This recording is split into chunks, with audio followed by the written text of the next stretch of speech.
Hi, and welcome to this week's edition of Badass Branding Presents. I'm Trish Aikman, your host and Chief Branding Strategist of Badass Branding. We're a marketing firm whose mission is to help small businesses differentiate from others in their field while making a difference in the community. We invite you to join our Facebook fan page and follow us on Twitter. Both can be found by just typing in Badass Branding. We're also accepting applications for interviewees of small business owners that have a message they want to share. And we're looking for partners with sponsors that want to give back to their community by helping their local nonprofits. Check out our website. Contact me at trish@badassbranding.net to learn more. Today's show is sponsored in part by Cure for Space. If your house or office is driving you crazy, they are your prescription for sanity. And they perform handyman services as well. Don't let your honey-do list get any longer. Call Bridget first. Cure for Space is also starting their Organizing Their Life workshops starting Wednesday, September 5th, and only for $30 a workshop. You can go and learn more about how to get your life organized. RX for Sanity at cureforspace.com is her email, or you can also call Bridget at 512-228-4172. All right, on to the show. Today I am talking with Monica Crowe. She is a web content writer, self-proclaimed renegade journalist. We'll learn the benefits of how and why to hire a copywriter, why so much of the content on your site is out there probably isn't doing the job that you think that it is. And then, of course, we're going to learn more about her Renegade passion project. So, thanks for joining us, Monica. Hey, Trish, thanks for having me.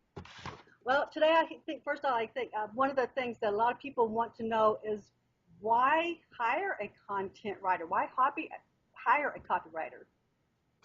Well, some people think that they can just write whatever, and as long as it sounds good, that it'll sell for them. But the reality is, if you don't know exactly who you're talking to, or if you don't know exactly what to say to a specific market, then you're going to miss a lot of people, and your copy or your content isn't going to pull in the business that you're looking for. Right. So the benefit of a copywriter, a lot of times, like you and I, we've got the background of being a journalist. And I know one of the things we talked about is a lot of times people don't write for their audience. They write what they think they know or what they know, but not necessarily for the audience. Touch on that a little bit. Okay, well, the first thing I would like to tell people when I'm talking about this particular subject is that you are not your target market in most cases. A lot of people will write what would appeal to them, and that is only going to pull in people who are just like you, which is okay if that's who you're trying to market to. But if you are looking to target another group of people, then what you find attractive is not going to attract them. Right, right. So what is the difference between a copywriter, an editor, and a press release writer? We know some can be all in one, but then there's also the variances as well. Right, right. So a copywriter, like you just touched on a little bit, is someone who writes marketing content. This is content that's going to sell for you. And an editor is someone who is going to proofread the writing on your website or on your print materials. They're going to be looking for grammar and punctuation errors, and they might change the structure of your sentences around so they're more correct or they flow better. And a press release writer is someone who is able to pull an interesting tidbit or fact into a story about something that you're trying to publicize and get it out there to the news media. They're going to send it to newspapers, perhaps radio, television. That's what a press release writer does. Okay. So like I said, sometimes they can be all in one, but a lot of times being three different subject matters or three different projects, it might be three different people. Right, yes. Sometimes you're going to run into people who can do maybe a couple of those things, but not all. And sometimes you're going to find people who only do one of those three things. Right. So in hiring one, you need to find out exactly what it is they do. Just because they're a writer doesn't necessarily mean they can do press releases. Absolutely. That is right on the money. So the best way of asking that, of course, I guess would be, looking at their website and finding out their services page. What are some other questions that someone would ask then a writer to see what their expertise is in? Well, whatever it is that you're looking for to have done, just straight out ask them, do you do press releases and or whatever it is that you're looking for? And if the answer is yes, then you can move on from there and ask more questions about their experience, their expertise, and maybe even look at some samples that they've already done. Okay, so then let's talk about the different types of content writing, because your expertise is more on the content writing for website content, correct? Right. And I do print work too. I like you said, I do have a background in journalism, so I did a lot of print writing before I started my business. But now a lot of my business happens to be website content. So there's different types, and I tell people one of the things that is kind of a pet peeve of mine, kind of fingernails on the chalkboard, are the types of businesses that put their information out there on the website. They have their content information, and then they just copy and paste that into their brochure or into, you know, a blog or into something like that. Tell us why that's usually not the best way to reach their target audience. Okay, well, I like to think, and I know that they've seen this with other people, that when someone really likes you, they're going to check you out in all the different avenues where you have content. And what they're doing is they're looking for more, more, more. They want more from you because they really love the energy that you're putting out there.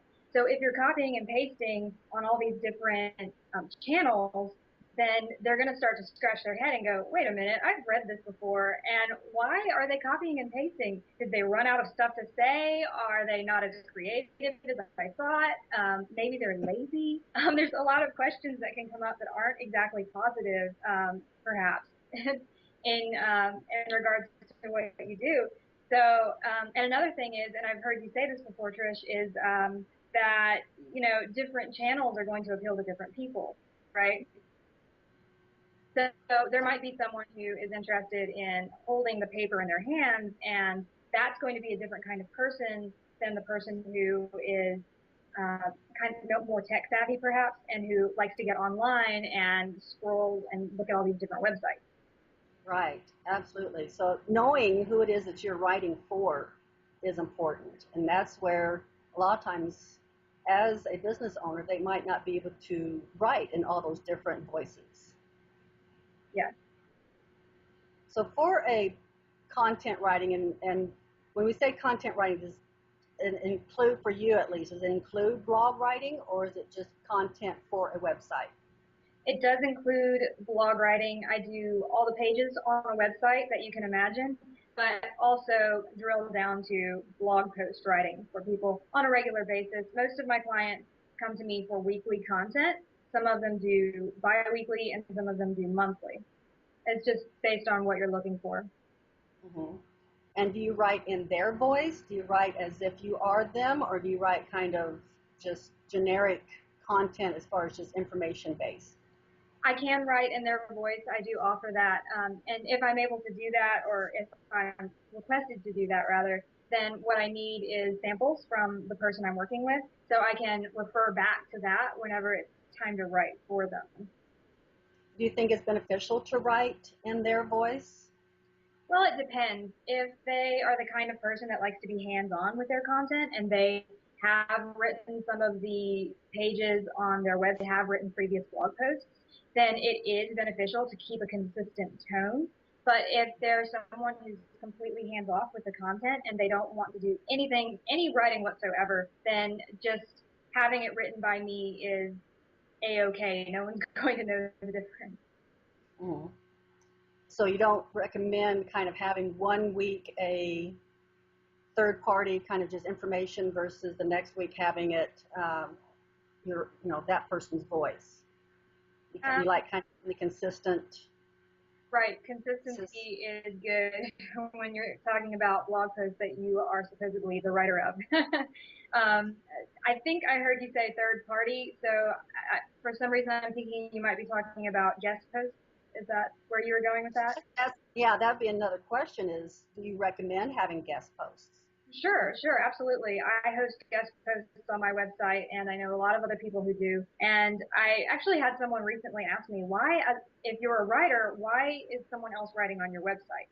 Mm-hmm. It seems counterintuitive, but the fact of the matter is people are coming to my website again and again because they're attracted to the content that's on my blog. And the more good, juicy content that's helping them that I have available, the more they're going to see me as a resource for great information, and they're going to keep coming back. And so it doesn't matter if someone else wrote the content or if I wrote it, as long as there's something pulling them back in, then my traffic keeps growing. Sure. I know as my website gets launched here in the next couple of weeks, I'm going to have some guest blogs, and I'll be contacting you for that, definitely. Oh, and I wanted to say one more thing, Trish. I didn't want to steer anyone the wrong way. Whenever I have guest posts on my website, and I'd say that this goes across the board for every other person who hosts guest authors, we make it known that it is a guest post. So it's not like someone else is writing the content and then I'm claiming it as something I've written. Sure, right, and that's a good disclaimer to have out there. So then on that, I know a lot of times people say, I don't even know where I would even begin writing. What kind of information can I start gathering to start writing? And someone comes to you and they say, okay, I have a blog that I need some content. How do you help them generate the content for them to help you write them? Does that make sense? Yeah. Are you asking about the topic, or are you asking about drilling down into like the body of the post? Well, the content first off. Maybe they don't even know where even to start out on content.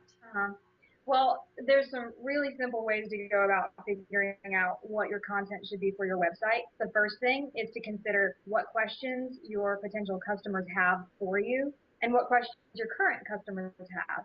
You might end up getting a lot of the same questions through email or when you're talking to people in person. So make a list of those things that you're asked regularly, and that's a great jumping off point for getting started writing blog posts. Other than that, you can drill further into your industry. And here's a great tip. I wrote a blog post about this recently. So a lot of new bloggers, they like to choose a really grand, nebulous idea. Like, for example, they'll decide to write about blog posting, just blog posting, period.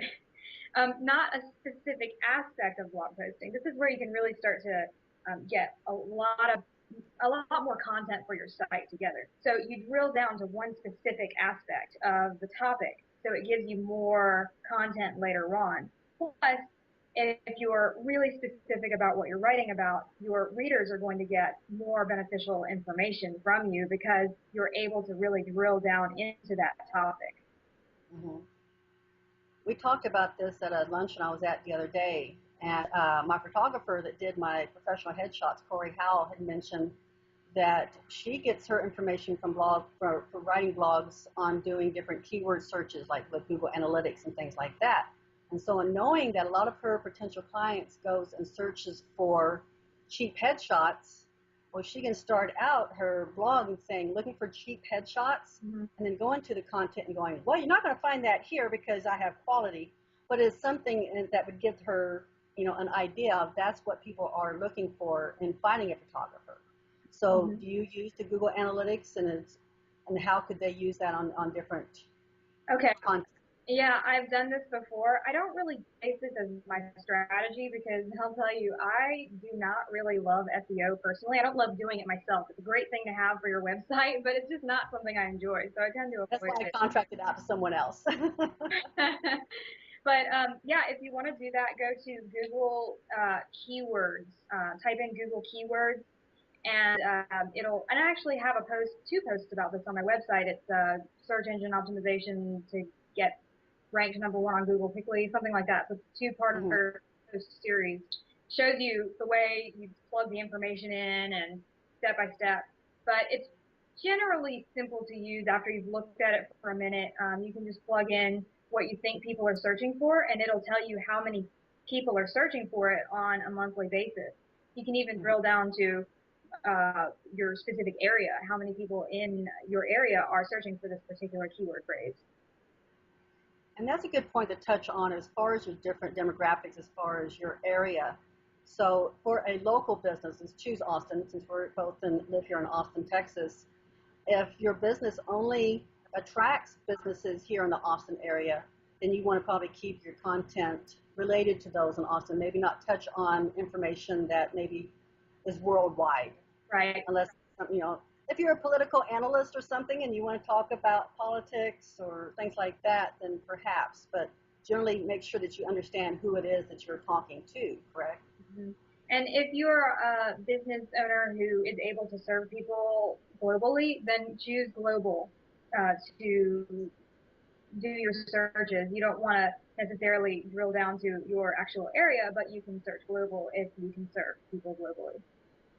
There again, it helps to know who it is you're talking to and having someone, either your marketing consultant or, a copywriter that has the marketing edge that can help them, really know who it is that they're going to be talking with. On the different content, Monica, tell us why it is so important to be, to kind of have a niche and not try to do so much of a big shotgun approach. Right. Well, the shotgun approach is expensive and it's time consuming. If you're talking in a general way about what you do, then as you said, it's a shotgun approach. Some things are going to hit the mark, but the vast majority of things are going to not hit the mark. And that's where it becomes time consuming and that's where it becomes expensive. If you're spending money on marketing, for example, if you're doing Google AdWords, you're doing pay-per-click or Facebook ads, you want to absolutely know who your niche is so you can more often than not hit your mark, so to speak. Right. So is there a certain type of business that you yourself like to write for more than others? Like, what's your favorite? Well, my favorite is the people that my brand is for. So I guess you could say go figure, right, on that note. I like to write for people who are energetic and funky and bright and just out there in the world in a big way. They're people who enjoy spending time with other people. They're socialites. They enjoy fun. That doesn't necessarily mean that's who I am, but that's who I love to write for because that's who I like to work with. Tell us how you kind of transitioned from being a journalist into a copywriter. Okay, well, the newspaper that I used to work for was really small. We had about 5 people in total on our news staff, so really small, and it was in a small town. So we were all pulling double duty on these different tasks at the paper. And one of the things that we reporters did was we wrote ad copy for local businesses who purchased ads for the newspaper. They're called advertorials, which you might have heard of and you've probably read some. And an advertorial is basically marketing content that's disguised as a story. So that's how I got started copywriting. And at that point, I became really interested in online business. And I started studying people, marketers, who were doing really good business. They had tons of followers and people were reading their blogs and commenting left and right. And I got really addicted to the way that just going in and reading and analyzing what it was that they were doing. So over time, I started to see how the advertorials and the copywriting education, so to speak, that I had gotten online kind of related. And here I am. You are. Has there been any subject matter or business that you have turned down that you didn't want to write for? Oh, let's see. I'd like to say that I've turned down business. I feel like I have, but I can't think of anyone off the top of my head. But I think that what I'm doing is I'm pulling in people more often than not who actually are people I want to work for because my content is geared towards them.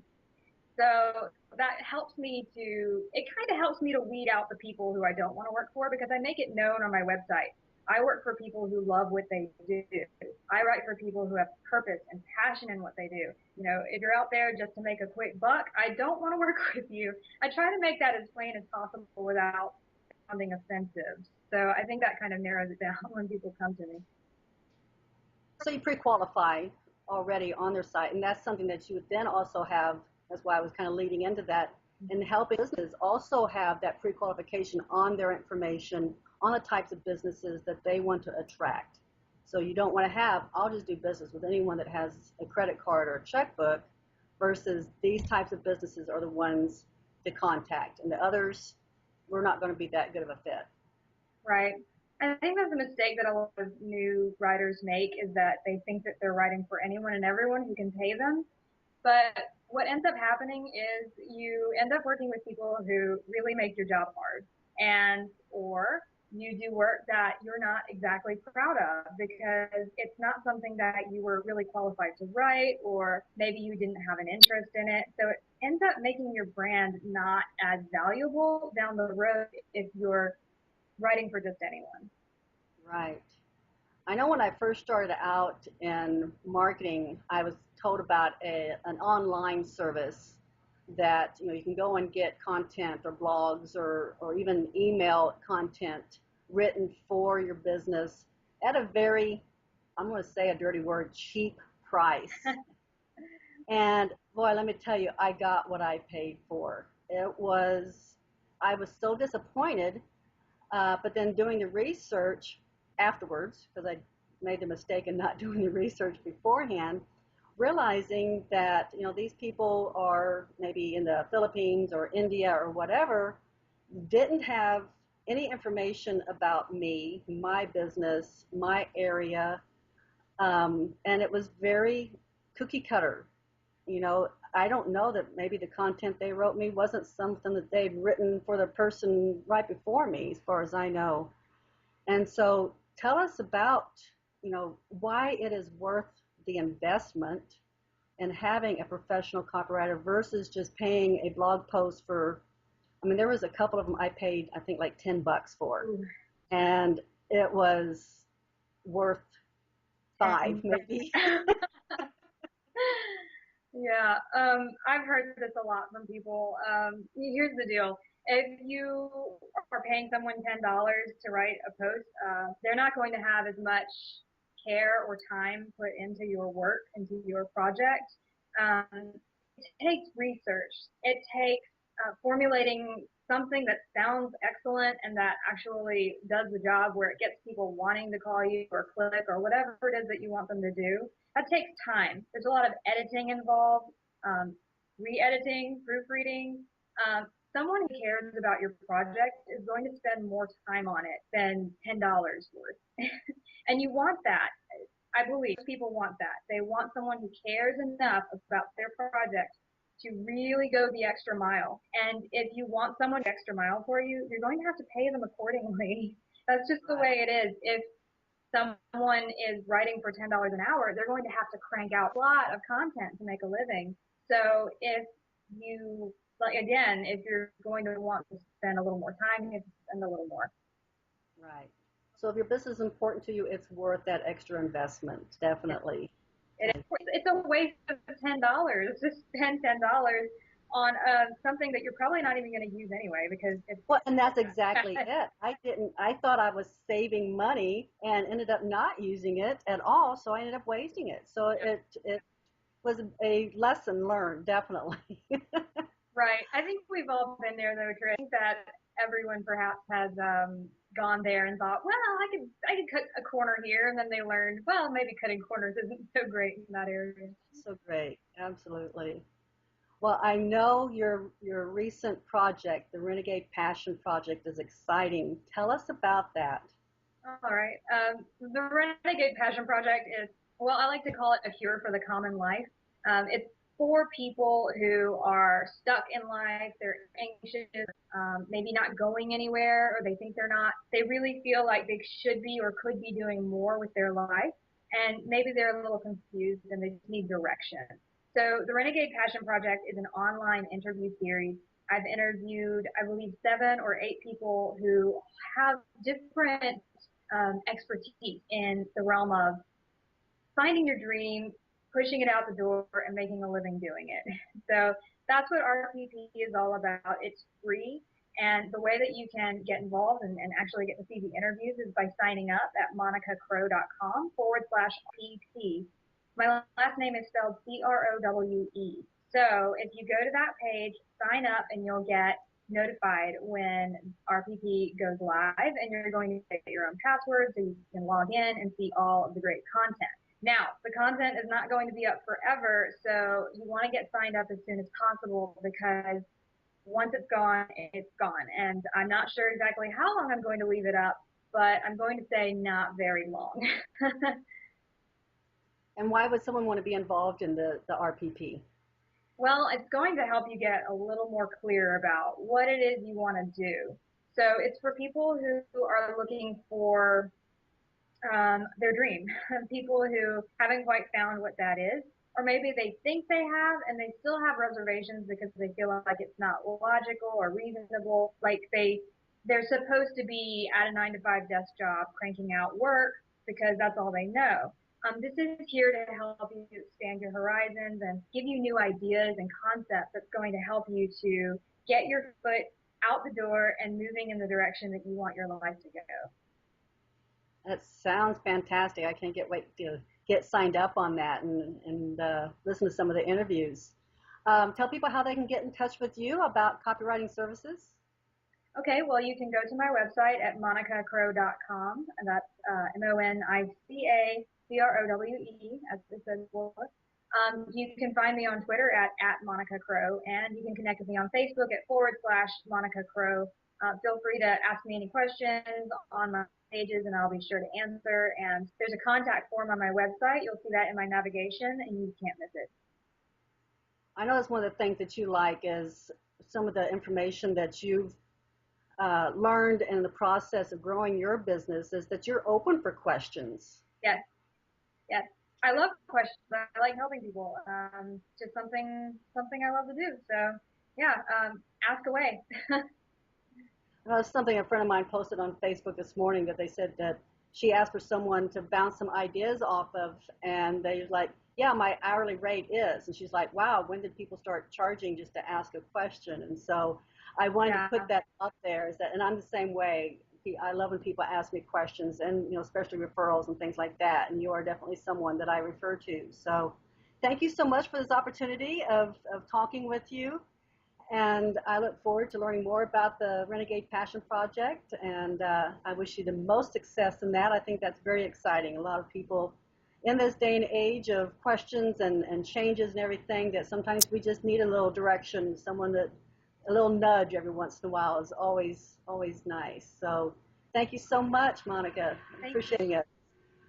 Everybody, we'll see you all next week. Y'all have a great day.